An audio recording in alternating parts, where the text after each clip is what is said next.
Hello दोस्तों, कैसे हैं आप सब। उम्मीद है सब ठीक ठाक होंगे। आज के वीडियो में बात करने वाले हैं एक बहुत ही शानदार शहर नासिक के बारे में। ये शहर भारत के सबसे मशहूर राज्य महाराष्ट्र के सबसे बड़े शहरों में से एक है। ये शहर बहुत ही ज्यादा खास है क्योंकि ये शहर गोदावरी नदी के तट पर महाराष्ट्र के बिल्कुल नॉर्थ में बसा हुआ है। नासिक से बड़े दो शहर पुणे और मुंबई भी महाराष्ट्र में मौजूद हैं।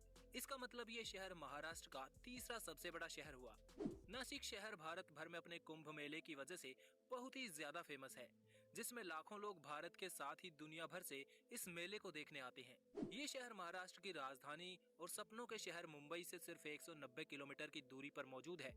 इस शहर को भारत की शराब कैपिटल भी कहा जाता है क्योंकि भारत के 50% से ज्यादा वाइन यार्ड्स यहीं पर मौजूद है। भारत की 90% शराब महाराष्ट्र के इसी शहर से आती है। ये शहर समुद्र तल से 584 मीटर की ऊंचाई पर 567 वर्ग किलोमीटर के इलाके में फैला हुआ है। 2011 की जनगणना के अनुसार इस शहर की जनसंख्या 3 मिलियन से ज्यादा है, जिसे अगर एरिया के हिसाब से बांटा जाए तो इस शहर का जनसंख्या घनत्व 5200 व्यक्ति प्रति वर्ग किलोमीटर बनता है, जो इसे काफी डेंसली पॉपुलेटेड शहर बनाता है। नासिक शहर की कुल आबादी में से लगभग 90% लोग पढ़े लिखे हैं।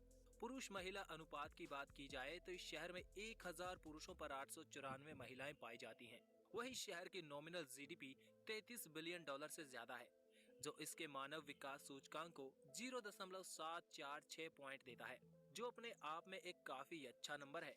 नासिक एक बढ़ता हुआ शहर है जिसे महाराष्ट्र का ऑटोमोबाइल हब भी माना जाता है। इसके अलावा भी नासिक में ढेर सारी कंपनियां मौजूद हैं, जो पेंट से लेकर टायर, प्लास्टिक, स्टील जैसे प्रोडक्ट्स को मैन्युफैक्चर करती है।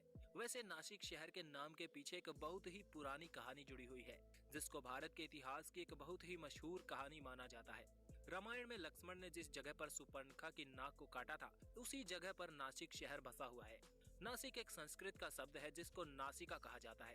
अब आप समझ गए होंगे कि आज इस शहर को नासिक क्यों कहा जाता है। लोगों के अनुसार जब राम जी 14 साल की उम्र में वनवास पर निकले थे तो नासिक के जंगलों में ही रहा करते थे।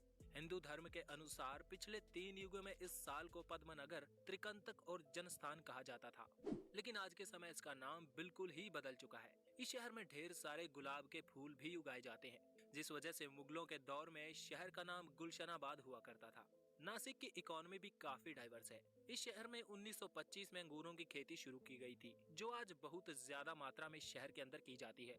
इस शहर के आसपास लगभग 8,64,000 हेक्टेयर जमीन पर खेती की जाती है। आपने दिल्ली मुंबई इंडस्ट्रियल कॉरिडोर के बारे में तो सुना ही होगा। ये रोड नासिक के पास ही इगतपुरी और इन्नार से होकर गुजरता है। नासिक शहर में बहुत सारी इंडस्ट्रीज मौजूद है। यहाँ पर डिफेंस और एरोनॉटिक्स से रिलेटेड भी चीजें बनाई जाती हैं। यहाँ औजार के पास हिंदुस्तान एरोनॉटिक्स लिमिटेड की एक एयरक्राफ्ट मैन्युफैक्चरिंग फैसिलिटी भी मौजूद है, जो आत्मनिर्भर भारत के हमारे एजेंडा को और मजबूत करता है। नासिक में ही भारत की करेंसी भी छापी जाती है, यानी यहाँ पर नोट छापने वाली प्रेस मौजूद है। हो सकता है आपके वॉलेट में भी ऐसे कई नोट हों जो नासिक में बनकर सैकड़ों हजारों हाथों से होते हुए आप तक पहुँचा हो। भारत में 46 जगह पर शराब बनाई जाती है। इस शहर में ढेर सारे अंगूरों की खेती की जाती है, इसलिए 40 में से 22 वाइन यार्ड्स इसी शहर में मौजूद है।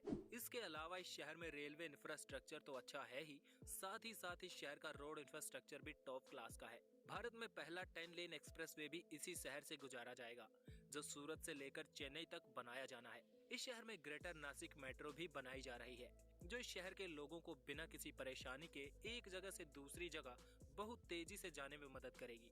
तो ये थी नासिक के बारे में कुछ इंटरेस्टिंग जानकारी। अगर कोई पॉइंट छूट गया हो तो कमेंट करके जरूर बताइए, और कमेंट में अपने शहर का नाम लिखकर भी जरूर बताएं, ताकि अगला वीडियो आपके शहर के बारे में हो।